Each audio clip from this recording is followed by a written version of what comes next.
Hello students, कैसे हैं आप सब। आई होप आप सब अच्छे होंगे। आईसीटी वर्चुअल क्लासरूम में आप सबका स्वागत है। मैं विकास। बच्चों, क्लास 10th का आज से हम जो प्रीवियस ईयर्स पेपर हैं उनको सॉल्व करने की कोशिश करेंगे, उन्हीं पे फोकस करेंगे। तो पिछले साल जो आपका क्वेश्चन पेपर आया था उसका एक सेट ये रहा आपके सामने, ठीक है। तो गणित का पेपर है 2025 में ये हुआ था। अब यहाँ पे वन बाय वन हम इसमें सारी चीजें चेक करेंगे, डिस्कस करेंगे कि किस किस टाइप के क्वेश्चंस आपके आए हैं, कौन से क्वेश्चंस। देखिए, इसी क्वेश्चन पेपर में मैं आपको बताऊंगा कि कौन से जो क्वेश्चंस हैं वो रिपीट हो रहे हैं और किस तरह से रिपीट हो रहे हैं, सारी चीजें हम डिस्कस करेंगे। और आने वाले जो आपके पेपर्स हैं उनके लिए काफी ये आपके लिए हेल्पफुल साबित होगा, क्योंकि हम जो जो क्वेश्चंस आएंगे ज्यादातर हम यहाँ पे प्रैक्टिस कर लेंगे और किस टाइप के क्वेश्चंस आएंगे सब आपको आइडिया हो जाएगा। तो सबसे पहले आप अपनी नोटबुक्स वगैरह निकालिए, क्योंकि साथ साथ आप नोट बनाएंगे तभी फायदा होगा। साथ साथ लिखेंगे, क्योंकि मैथ्स में बच्चों लिख के ही आप प्रैक्टिस करते हैं, बाकी ओरली मैथ्स में नहीं कर पाएंगे। इसीलिए आप सबसे पहले अपनी नोटबुक निकालिए, पेन निकालिए और इसको पेपर को हम करना शुरू करेंगे। उसके बाद आपने जो भी कॉन्सेप्ट्स किए थे, देखिए जब भी पेपर हम सॉल्व करते हैं, क्वेश्चन पेपर सॉल्व करते हैं, तो जो जो कॉन्सेप्ट आपने पढ़े हैं, जो जो चैप्टर्स पढ़े हैं, ठीक है, अब उनके कॉन्सेप्ट को रिवाइज करने का टाइम है। जैसे ही क्वेश्चन देखेंगे आपको वो कॉन्सेप्ट रिवाइज हो जाना चाहिए, आपको ये पता लग जाना चाहिए कौन से चैप्टर से है ये क्वेश्चन, और फिर आप इजीली उसको कर पाएंगे। यही सारी चीज हम यहाँ पे डिस्कस करने वाले हैं। तो देखिए, सबसे पहले कुछ इसके रूल्स हम डिस्कस करेंगे। जैसे ये क्वेश्चन पेपर है, 3 घंटे का समय आपको दिया जाता है। कितने घंटे का? 3 घंटे का समय होता है। तो बच्चों, आप ये इंस्ट्रक्शन पढ़ने में समय वेस्ट नहीं करेंगे। जब आपका एग्जाम है ना, फटाफट आप गो थ्रू कर लेंगे उस टाइम तो एक बारी, कि भाई कुछ इंस्ट्रक्शंस चेंज तो नहीं है। जनरली क्या होता है, लगभग सेम इंस्ट्रक्शंस होते हैं, फिर भी आप जल्दी जल्दी इनमें जब एग्जाम आएगा गो थ्रू कर लेंगे एक बार, कि हाँ कुछ और तो आपको नहीं बताया गया है और किस टाइप के आपको अब फेमिलियर होंगे ना। जब क्वेश्चन पेपर आपके सामने आएगा और इंस्ट्रक्शन से आप फेमिलियर होंगे क्या क्या दिया होता है, तो आपको एकदम से पता लग जाएगा, आपका उसमें समय बचेगा। समझ में आ रहा है? तो 80 मार्क्स का ये क्वेश्चन होता है। अब इसका जो फॉर्मेट है, किस फॉर्मेट में क्वेश्चन पेपर आएगा, कुछ तो वो दिया होता है कि इसका फॉर्मेट कैसा होता है, कितने मार्क्स का कौन सा क्वेश्चन होता है, और ये आपको क्वेश्चन के सामने भी मिल जाते हैं मार्क्स, आगे हम डिस्कस करेंगे। तो एक बार इसको लिखिए, 2025 का क्वेश्चन पेपर हम सॉल्व कर रहे हैं और जो इंस्ट्रक्शन है इनके थ्रू आप रीड कीजिए, उसके बाद हम यहाँ पे डिस्कस करेंगे इनके सारे रूल्स।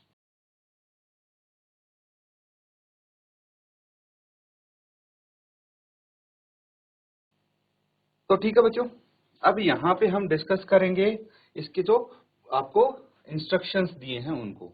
तो सबसे पहले आपको पॉइंट वाइज ये दिए होंगे, नंबर 1 नंबर 2, ये सारे निर्देश हैं, डायरेक्शंस हैं, जैसे आपको क्वेश्चन पेपर सॉल्व करना है। तो सबसे पहले आपको बोला है कि इस प्रश्न पत्र में कुल 27 प्रश्न हैं, सभी प्रश्न अनिवार्य हैं। There are in all 27 questions in this question paper, all questions are compulsory। तो देखिए, यहाँ पे आपको क्वेश्चन नंबर 1 2 ऐसे करके 27 तक मिलेंगे और सारे क्वेश्चंस आपको वो जरूरी करने हैं। ऐसा नहीं है कि कोई छोड़ देंगे आप तो उसके मार्क्स कटेंगे, ठीक है। तो सारे अटेम्प्ट करने हैं आपको, ये दिया हुआ है। अगला है, marks allotted to the questions are mentioned again them.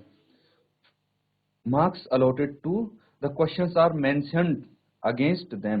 तो जो क्वेश्चन है उसके सामने ही कितने अंक का वो क्वेश्चन है वो लिखा होगा। उसके बाद है, read each question carefully and answer to the point.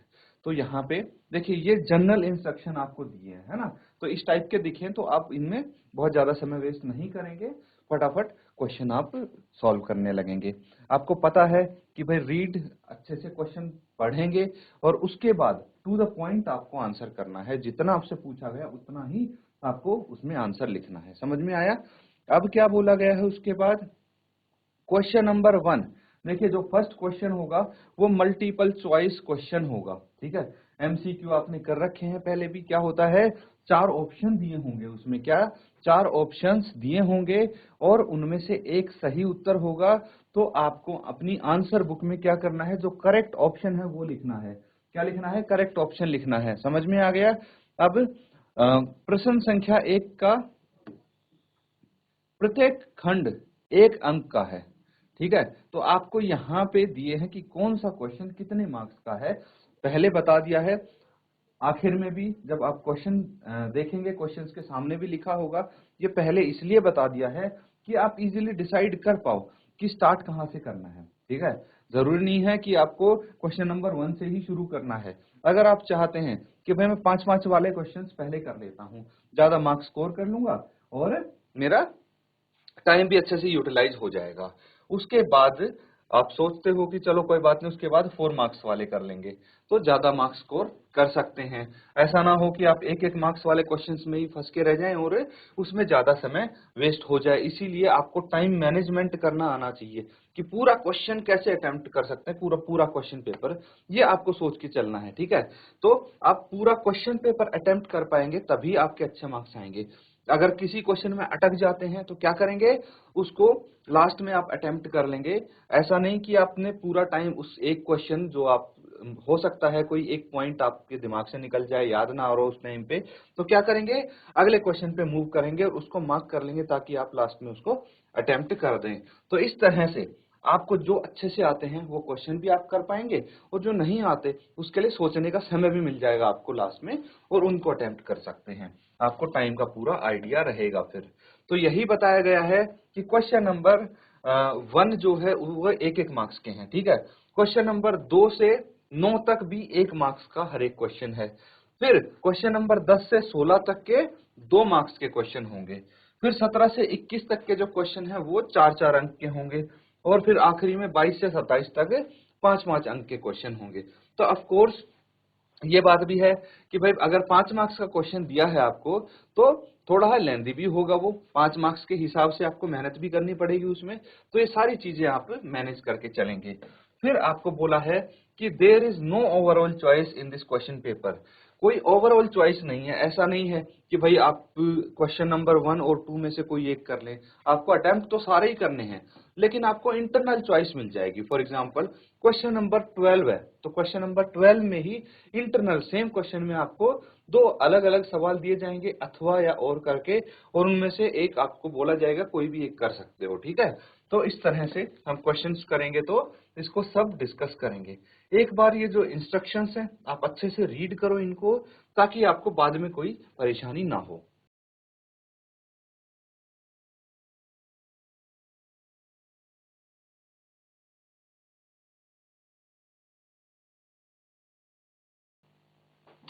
ठीक है बच्चों, सबने कर लिया है। चलिए अब क्वेश्चंस पे चलते हैं और देखते हैं आपको क्वेश्चन पेपर। पहले मैं पूरा आपको दिखाऊंगा कि कैसे कैसे क्वेश्चंस दिए होंगे। अब सबसे पहले आपको बता दिया गया है कि पहले क्वेश्चन में क्या है, मल्टीपल चॉइस आपको क्वेश्चंस देखने को मिलेंगे, ठीक है। तो इस तरह से इसके अलग अलग खंड होंगे, पार्ट होंगे। पहले क्वेश्चन के अलग अलग भाग किए हुए हैं, जैसे क ख ग, ऐसे करके आपको ये देखिए ज तक आपको यहाँ पे इसके पार्ट्स मिलेंगे। क्लियर है, ये पार्ट्स मिलेंगे आपको। और अलग अलग चैप्टर्स से क्वेश्चंस देखने को मिलेंगे। जैसे ये वाला है क्वेश्चन प्रोबेबिलिटी से, है ना, प्रोबेबिलिटी आप देख पा रहे हैं। ये वाला क्वेश्चंस आपको ट्रायंगल से मिल जाएगा। अलग अलग चैप्टर से क्वाड्रेटिक इक्वेशन से ये क्वेश्चन मिल जाएगा, कोऑर्डिनेट ज्योमेट्री से ये क्वेश्चन हो गया, फिर ट्रिग्नोमेट्री से ये क्वेश्चन हो गया, अर्थमेटिक प्रोग्रेशन से ये क्वेश्चन हो गया। आप देख सकते हैं पहले क्वेश्चन में आपको अलग अलग चैप्टर से क्वेश्चन देखने को मिल रहे हैं।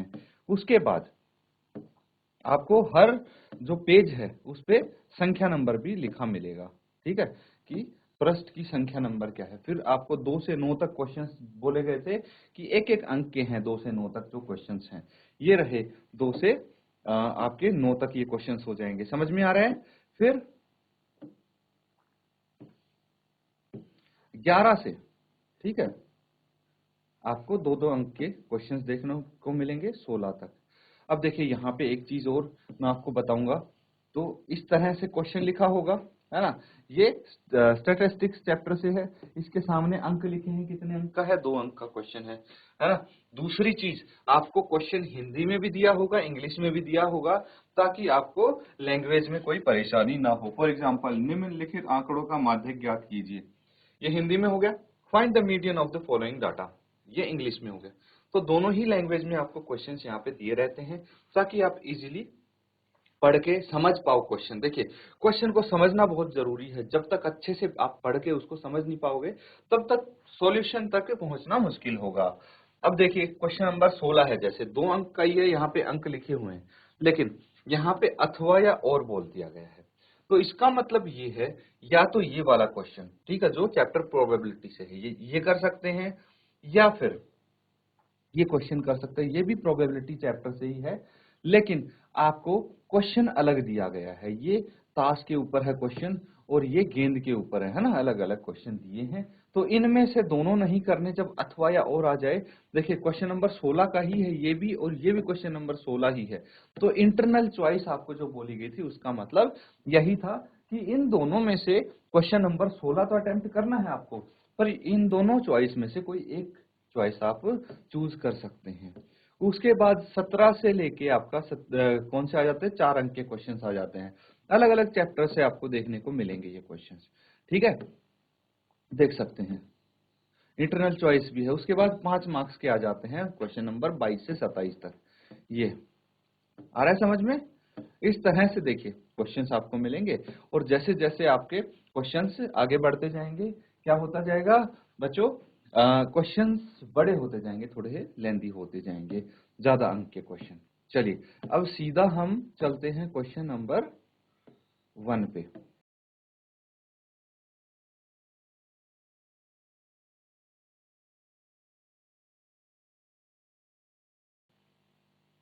तो बच्चों क्वेश्चन नंबर 1 है आपके लिए, यहाँ पे ध्यान से समझेंगे क्या बोला गया है इसका। पार्ट क में निम्नलिखित में से कौन सी संख्या अपरिमेय नहीं है। ध्यान से समझना, अगर आपने हल्की सी क्वेश्चन में पढ़ने में मिस्टेक कर दी तो फिर आप गलत आंसर मार्क करके आ जाएंगे, इसीलिए बोल रहा हूँ अच्छे से इसको समझना। Which of the following number is not irrational. Irrational नहीं है पूछा है, कौन सा नंबर इरेशनल नहीं है। ये नहीं पूछा है कि कौन सा नंबर इरेशनल है, कौन सा नहीं है, समझ गए। अब आपने चैप्टर नंबर 1 में नंबर सिस्टम में ये पढ़ा है कि इरेशनल नंबर क्या होते हैं और रैशनल नंबर क्या होते हैं। मैं फिर से बता देता हूँ, इरेशनल नंबर वो होते हैं जो p बटे q की फॉर्म में नहीं लिखे जा सकते, और नॉट इरेशनल यानी रैशनल होगा, है ना। तो इनमें से कौन सा नंबर रैशनल है ये आपको बताना है। तो बहुत इजी है, ये तो डायरेक्ट क्वेश्चन बनता है आपका। जो p बटे q की फॉर्म में नहीं लिखे जा सकते वो इरेशनल है। आपको प्रूव करने के लिए भी क्लास में आपने किए होंगे कि भाई √2 को प्रूव करो ये इरेशनल नंबर है, √3 को प्रूव करो ये इरेशनल नंबर है, √5 को प्रूव करो ये इरेशनल नंबर है। या फिर जिसका स्क्वायर रूट आप करके, जिसका स्क्वायर रूट करके आप उसको p बटे q फॉर्म में लिख सके। जैसे मैं बताऊं आपको, ये क्या है, √4 है, √4 का अंडर रूट करेंगे क्या आ जाएगा, 2 आ जाएगा, है ना। 2 को क्या होता है, ये एक होल नंबर हो गया, है ना। तो होल नंबर मतलब ये इरेशनल तो नहीं है, ये इरेशनल नहीं है ये, क्योंकि हम p बटे q की फॉर्म में लिख सकते हैं इसको। 2 को 2/1 भी तो लिख सकते हैं, ये भी तो 2 के इक्वल ही होता है ना। तो ये आपका ऑप्शन हो गया 3। तो आप क्या करेंगे, आंसर बुक में लिख के आएंगे पार्ट का, ठीक है, और ऑप्शन 3, थर्ड ऑप्शन क्या है ये, √4। इस तरह से करेंगे, नोट कर लीजिए इसको।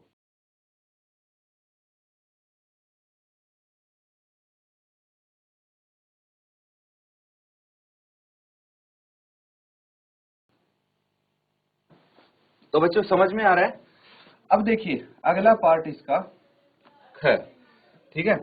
अब पहला जो क्वेश्चन था आपका, देख सकते हैं नंबर सिस्टम से था। किससे था, चैप्टर 1 से, चैप्टर 1 से नंबर सिस्टम से। जो दूसरा क्वेश्चन है वो आपका किससे है, पॉलिनोमियल से, ठीक है, चैप्टर पॉलिनोमियल से है, चैप्टर 2 जो था। समझ में आ रहा है। तो कैसे अलग अलग चैप्टर से आपको एक एक क्वेश्चन दिए जा रहे हैं। द्विघात बहुपद, ये आपको एक पॉलिनोमियल दिया है, द्विघात बहुपद दिया है, इसके शून्यकों का गुणनफल क्या होगा, इसके शून्यकों का गुणनफल यानी the product of zeros of quadratic polynomial will be, इसका क्या होगा। तो चलिए इसका आंसर आप बताने की कोशिश कीजिए बच्चों कि क्या इसका आंसर हो सकता है।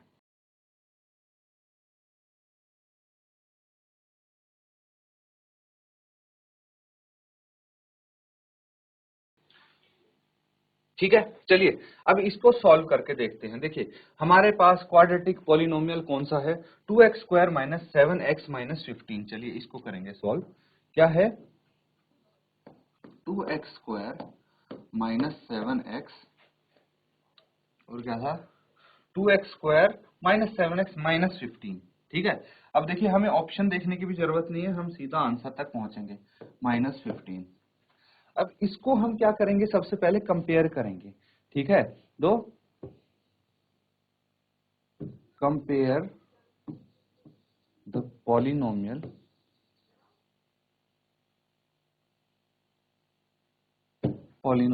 To x² minus 7x minus 15 with, इसको किससे कंपेयर करना है, ax, जो जनरल इसकी इक्वेशन थी, ax² plus bx plus c। ठीक है, यही है आपका क्वाड्रेटिक पॉलिनोमियल। तो जनरल क्वाड्रेटिक पॉलिनोमियल की जनरल फॉर्म थी वो ये है।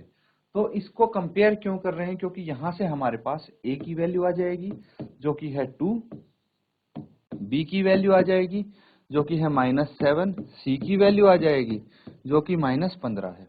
a b c की वैल्यू आ गई। अब हमें पता है कि क्या निकालना, प्रोडक्ट निकालना है,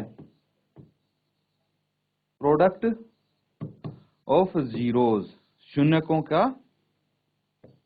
देखिए क्या बोला है, द प्रोडक्ट ऑफ जीरोज, शून्यकों का गुणनफल क्या होगा, यानी अगर अल्फा और बीटा शून्यक थे तो अल्फा इंटू बीटा यही होगा, ये क्या हो जाएगा, माइनस सी बाय ए, यही होगा। साइन माइनस का नहीं होगा इसमें, खाली सी बाय ए होगा, है ना।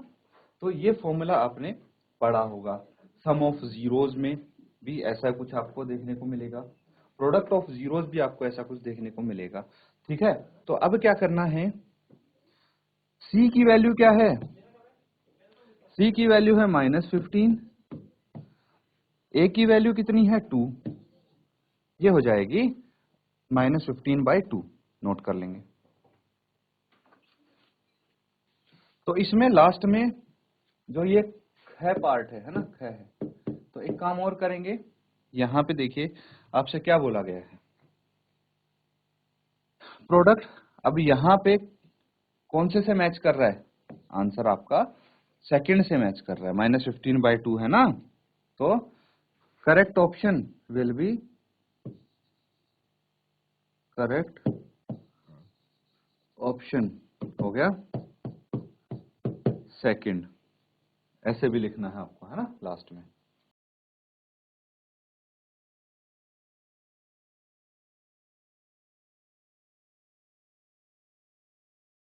तो ठीक है, इस तरह से आप कर सकते हैं बच्चों। अब देखिए, अब वन बाय वन हम सारे क्वेश्चंस को यहाँ पे कवर करने की कोशिश करेंगे। अगला वाला क्या बोला गया है आपको, तो बच्चों यहाँ पे देखिए क्या करना है हमें, अगला question, if nth term of AP is this, nth term AP की कितनी है, an is equal to 5n-2, it's fourth term will be, इसकी चौथी टर्म क्या होगी। अब देखिए ये सिंपल है, इस टाइप के क्वेश्चन आप किए भी हुए हैं, है ना, कर रखे हैं आपने, तो आपको पता है। यहीं पे करते हैं, ये है an is equal to 5n-2, ठीक है, an is equal to 5n-2, यही था 5n-2, देखिए 5n-2 बिल्कुल। तो हमें इसकी फोर्थ टर्म बतानी है, फोर्थ टर्म। तो फोर्थ टर्म क्या होगी, A4। भाई हम क्या करेंगे, n की जगह 4 लिख देंगे, यही आ जाएगी आपकी फोर्थ टर्म। ठीक है, आपने nth टर्म निकालने का फॉर्मूला सीखा होगा ना, an is equal to a plus n-1 into D, यही है। n क्या है यहाँ पे, n होता है कौन सी टर्म है, वही है। तो यहाँ पे आपको बोला चौथी टर्म निकालनी है, तो n की जगह 4 रख दीजिए, आपकी फोर्थ टर्म आ जाएगी, -2, 5 चौके 20, -2, 18 आ गया, है ना, 18 आ गया, ये समझ में आ रहा है। अब देखिए करेक्ट ऑप्शन कौन सा होगा, यहाँ पे फर्स्ट होगा, ठीक है, करेक्ट ऑप्शन विल बी 1। तो आप यहां पे लिख देंगे पार्ट ग ऑप्शन 1। ठीक है, तो इस तरह से आप आंसर लिख सकते हैं, नोट कर लेंगे इसको।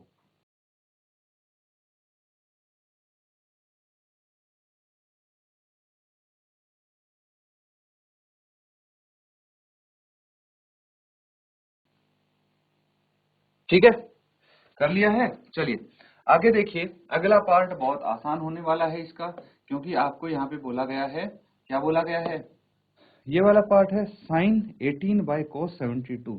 इसकी वैल्यू क्या होगी, इसका मान क्या होगा। यहाँ पे 4 ऑप्शन दिए हैं, तो डायरेक्ट देख के पता नहीं लग रहा, कोई दिक्कत नहीं, आप इसको सॉल्व कर लीजिए। देखिए हमें पता है कि साइन थीटा जो होता है, sine theta is equal to 90, इसको हम इस तरह से लिख सकते हैं कि cos 90 माइनस थीटा के बराबर होता है ना। साइन थीटा क्या होता है, cos 90 माइनस थीटा के बराबर होता है, या फिर cos theta is equal to sine 90 minus theta.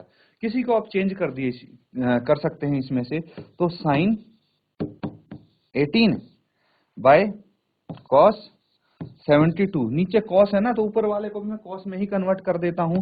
क्या आ जाएगा, cos 90 माइनस, ये हो जाएगा cos 90 माइनस 18 बाय cos 72, ये आ जाएगा cos 72 बाय cos 72, बराबर आगे कैंसिल आउट होके 1 आ गया आंसर। तो correct option will be 4th। ठीक है, 1 आंसर आ गया इसका। इस तरह से आप कर सकते हैं, पता लग जाएगा आपको, इजी है, नोट कर लीजिए इसको।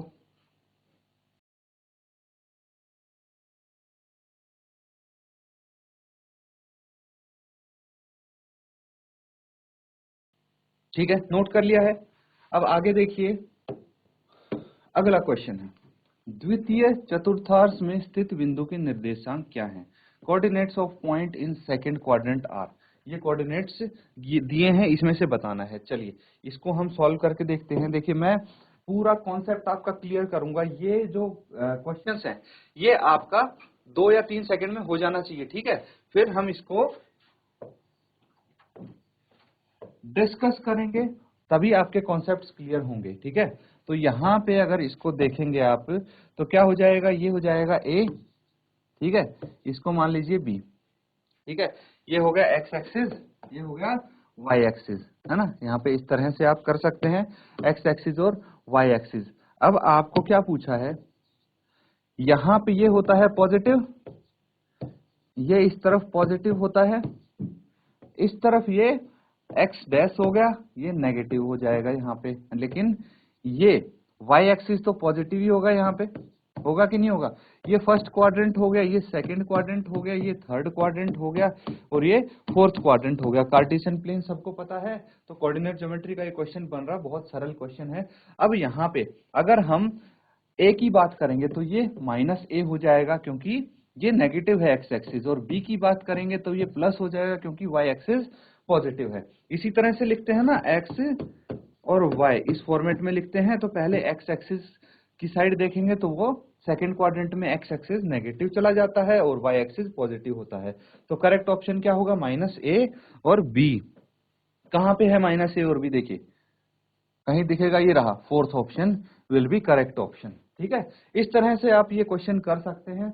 अब देखिए आपको पता होता, आप डायरेक्ट 2 या 3 सेकंड में इसको मार्क करके चले जाते।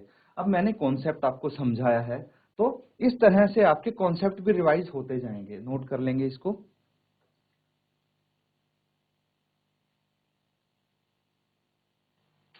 ठीक है, चलिए एक क्वेश्चन और देख लेते हैं इसका। ये है द्विघात समीकरण x square minus 25 is equal to 0 के मूल क्या होंगे, इसके रूट्स क्या होंगे, वो आपको यहाँ पे बताना है। तो क्या है, x square minus 25 equals to 0। ये क्वाड्रेटिक इक्वेशन से आ गया बच्चों question, x square minus 25 equals to 0। तो देखिए रूट्स निकालने आपने सीखे थे, है ना, तो इजीली हम निकाल सकते हैं। बेसिकली एक्स की वैल्यू हमें निकालनी है, और 2 वैल्यूज आएंगी यहाँ पे एक्स की, क्योंकि एक्स की पावर 2 है। इतना पता लग गया। कैसे करना है ये तो बड़ा ही सरल है।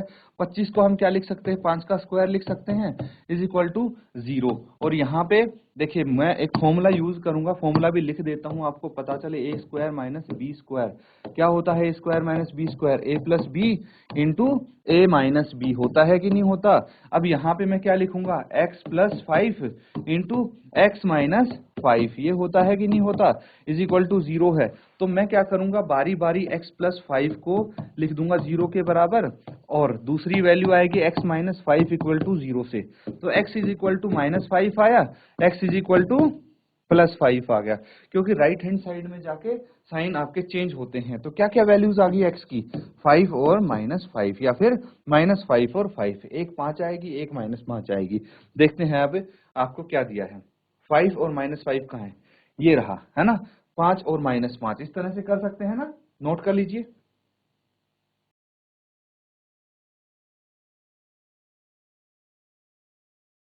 तो बच्चों इस तरह से हम ये पूरा क्वेश्चन पेपर सॉल्व करेंगे, बाकी और सेशंस में भी सब मिला के आपको डिटेल में ये क्वेश्चन पेपर मिल जाएगा। लेकिन जो कॉन्सेप्ट हम क्लियर कर रहे हैं क्वेश्चन के साथ साथ, जैसे किसी चैप्टर का क्वेश्चन आ गया तो उससे मिलते जुलते उसके आसपास के सारे कॉन्सेप्ट हम यहाँ पे रिवाइज कर ले रहे हैं, इससे आपको काफी रिवीजन में भी मदद मिलेगी।